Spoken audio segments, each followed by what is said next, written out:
आइए, कहानियों की दुनिया में आपका स्वागत है। नमस्कार मित्रों, मैं हूं डॉक्टर राम जी भाई। आपके लिए एक छोटी सी कहानी लेकर आया हूं। लखनऊ के प्रसिद्ध डॉक्टर अजीत सिंह को जैसे ही एक अति आवश्यक सर्जरी के लिए फोन करके बताया गया, वह जितना जल्दी वहां आ सकते थे आ गए। आते ही बिना देरी किए तुरंत कपड़े बदलकर ऑपरेशन थिएटर की ओर बढ़ गए।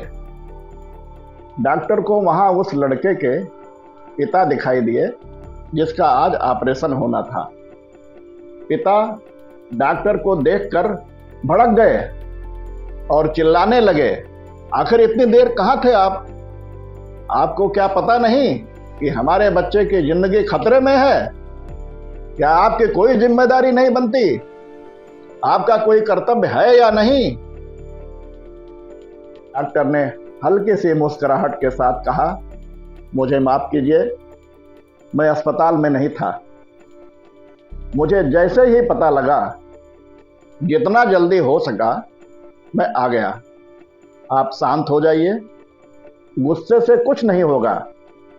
यह सुनकर पिता का गुस्सा और बढ़ गया। भला अपने बेटे के इस नाजुक हालत में वो शांत कैसे रह सकते थे? उन्होंने कहा, ऐसे समय दूसरों को संयम रखने की सलाह देना बहुत आसान है। आपको क्या पता कि मेरे ऊपर क्या बीत रही है? अगर आपका बेटा इस तरह मर रहा होता तो क्या आप इतनी देर करते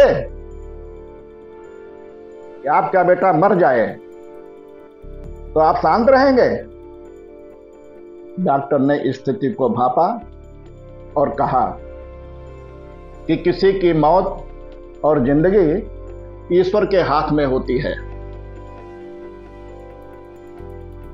केवल उसे बचाने का प्रयास करते हैं।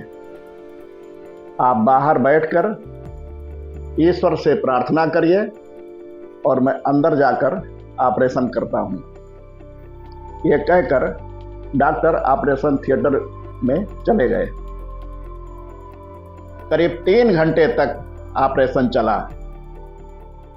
लड़के के पिता भी धीरज और उतावले होकर बाहर बैठे रहे। ऑपरेशन के बाद जैसे ही डॉक्टर बाहर निकले, वह मुस्कुराते हुए सीधे पिता के पास गए और कहा कि ईश्वर का आशीर्वाद है कि आपका बेटा अब ठीक है। अब आपको और कुछ सवाल पूछने हैं तो पीछे आ रही नर्स से पूछ लीजिए। कहकर डॉक्टर जल्दी से वहां से चले गए। उनके बेटे की जान बच गई, इसके लिए वो बहुत खुश थे। पर जैसे ही नर्स उनके सामने आई, वह बोले, ये कैसे डॉक्टर हैं? इन्हें किस बात का गुरूर है? इनके पास हमारे लिए जरा भी समय नहीं है।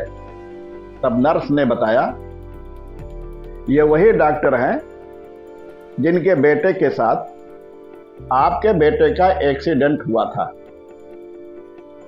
दुर्घटना में इनके बेटे की मौत हो गई थी।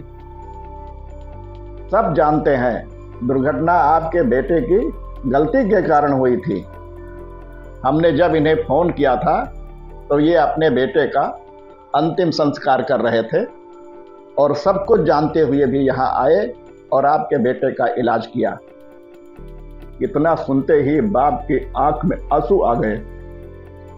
इसीलिए किसी पर टिप्पणी करने से पहले हालात की जानकारी अवश्य करनी है। ऐसे ही फिर ये कहानी सुनने के लिए आप इस चैनल को लाइक, शेयर एवं सब्सक्राइब करें तथा घंटी अवश्य दबाएं। अगली भेंट होने तक सभी को नमस्कार।